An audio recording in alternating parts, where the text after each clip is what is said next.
Punta tayo kay Attorney Topacio, no? Puntahan natin si Attorney Topacio, mga boss, kasi pinag-uusapan siya dito, mga kababayan. Oo. Ay, eto, Attorney Topacio. Yan. No? Si Attorney, ewan ko kung breaking news ho ito, mga bossing. No? Papalitan daw ni General Torre si Attorney Topacio bilang MMDA, mga bossing. Bakit? Pakinggan ho natin. Speaking of Attorney Topacio, itatalaga na daw na bilang chairman si Attorney Topacio ng Naku po, ayan na. Papalitan, itatalaga na daw bilang chairman ng MMDA si Atty. Claire Castro nasa gitna. Pagkaganda-ganda, mga bossing. Ano? Itatalaga daw bilang chairman ng MMDA. Aalaskahin na naman ang mga DDS. Etong si etong si General Torre. Kung sakalin totoo yung sasabihin nito, natatalaga. Masisibak na naman, ganon. At ang kapalit ay si Topacio. Bakit daw ho? MMDA. Bakit? Yan. Itatalaga. MMDA chairman si Topacio. Bakit daw ho? Papalitan na si General Torre. Bakit? Kasi puro import na lumalabas sa bibig niya. Yun naman pala eh. Puro basura, puro imbornal daw po ang lumalabas sa bibig ni Topacio. Ako naniniwala ho ako dyan. Eto na nga lang eh. Gusto niyang pagmukain na mali yung gagawin o yung sinasabi ng NBI eh. Na isa-isa daw pong tatanungin, i-interviewin o isa-isa nilang kakapanayamin o isa-isa yung tanungin yung 18 marites. Gustong pagmukain sa publiko na mali yun. Normal lang naman po yun. Yun yung tamang proseso lang naman mga kababayan. Diba? Sabi ni Annalyn Ando, si Topacio, di ba yan yung abogado na puro nakakulong ang kliyente? Opo, siya din po yung tinatawag nung iba na mga subscriber at mga followers natin na attorney tabla talo daw ho. Kung hindi daw tabla, talo. Kung hindi talo, tabla. So, kayo naman at least siguro may mga naipanalo yan. Si Topacio. Oo, tingin. Hindi naman hukukunin ni Tebes yan. Kung walang naipanalo. Si Tebes, sandali.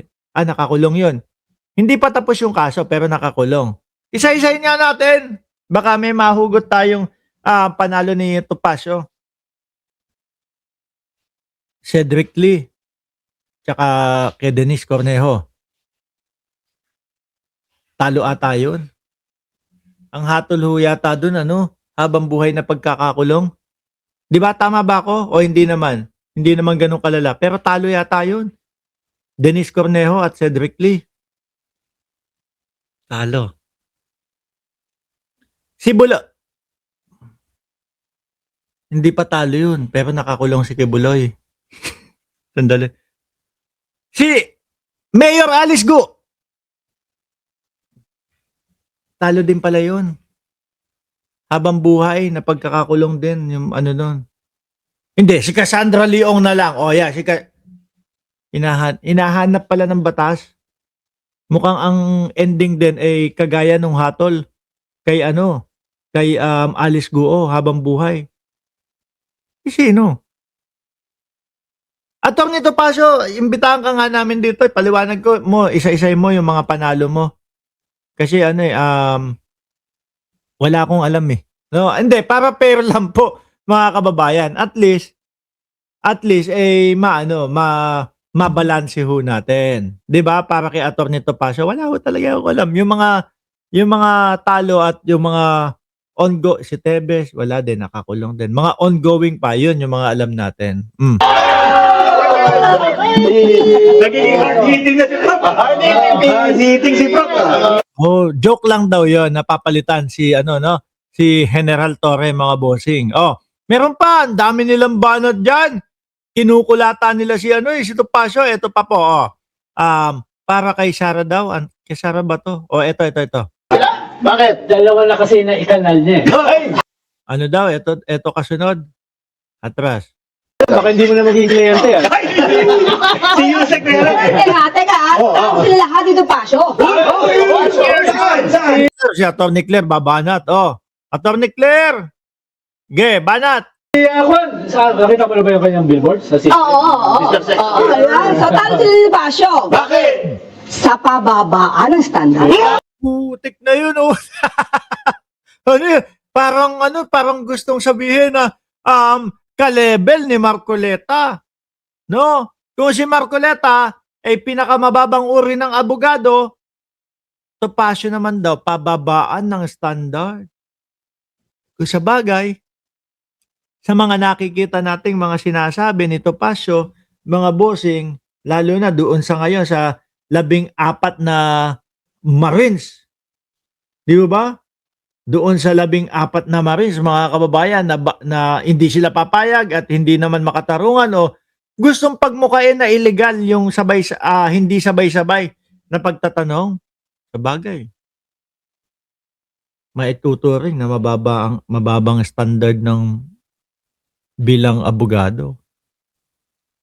Kung ako pipiliin, hindi, kung iisipin mo lang, kunyari ikaw may kaso at gusto mong manalo.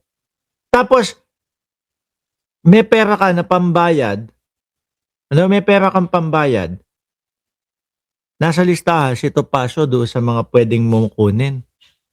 Tingin mo kukunin mo? No? Tapos, babalik tanaw ka doon kay Tebes, babalik tanaw ka kay Kibuloy, babalik tanaw ka kay Alice Guo. Tingin nyo kukunin? Hindi siguro. Baka yun pa yung kapag kayo nakita pa lang, Mark, sino ang abogado mo? Si Topacio. Putang na ka. Ihanda mo na sarili mong makulong. Hindi, ganun talaga yung una mo maiisip, di ho ba, mga kababayan? Oh. Kung yung lahat ng kanyang mga kliyente nandoon sa oblo, alam mo na yun. Oh. Parang meron na nakabilan. Raise to the bottom. Okay, sa next week ko na mag-next. Pababaan ng standards talaga, no? Meron ka ba, Sek? Ha? Meron ka Yung part 2, Nagiging part 2 naman. Ng Gigi, oh. Shout out sa iyo, madam. Kung sawa ka na sa buhay mo, kunin mo si Topacio. kung kunyari wala ka na makakamag-anak, wala nang nagmamahal sa iyo, no? Ayaw mo nang magtrabaho, gusto mo yung pinapakain na lang, si Topacio kunin mo. Baka ganun din ang kalagayan mo o ang sapitin mo nasa loob ng kulungan. Wala ko, tapos na Inaasar ng mga DDS si General Nick Torre. Nakasama ko lang dyan kahapon. Tagabungkan na lang daw siya ng imburnal sa MMDA. Tama naman daw ang mga DDS. Bakit? Si General Torre. Bakit? Tama sila? Bakit? Dalawa na kasi na ikanal niya. Si Tigulo at si Digo. Oo nga, dalawa, totoo. Sasama na naman ang loob ninyo sa akin, mga DDS. Totoo yung sinasabi. Di ba dalawa na yung naikanal, dalawa na yung naioblo, dalawa na yung naipasok doon sa kulungan. Huwag laging masama ang loob ninyo, mga DDS. Mark, bakit kaya hindi kinuha ni BP Sara sa lineup ng mga lawyer niya sa impeachment, si Topacio? Siguro baka iniisip ng Vice Presidente ganun din ang sapitin niya kung yung sinapit nung mga kung ano ang sinapit nung mga kliyente ni Topacio. 'Di ba?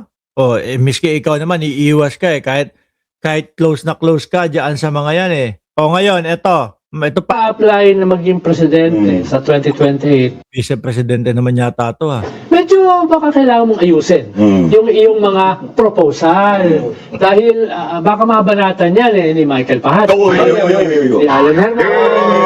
Sandali. Proposal ng Vice Presidente parang pagganti lang No? Parang paghihigante. At ito pinapatunayan ito ng mga DDS, mga kababayan. Nung pagkabuka ng bibig ng Vice Presidente at pagkasabi na tatakbo ako sa 2028, ang dami nag-message sa akin. Nako Mark, saan ka na magtatago? Putang na nyo, bakit ako magtatago? Papatayin ba ako ng vice-presidente? Papapatay ba ako ng mga Duterte kapag sila yung naging presidente na? Bakit laging ganyan yung nasa bibig ninyo? Ano? Grabe. Ayusin ninyo yung proposal ninyo sa taong bayan.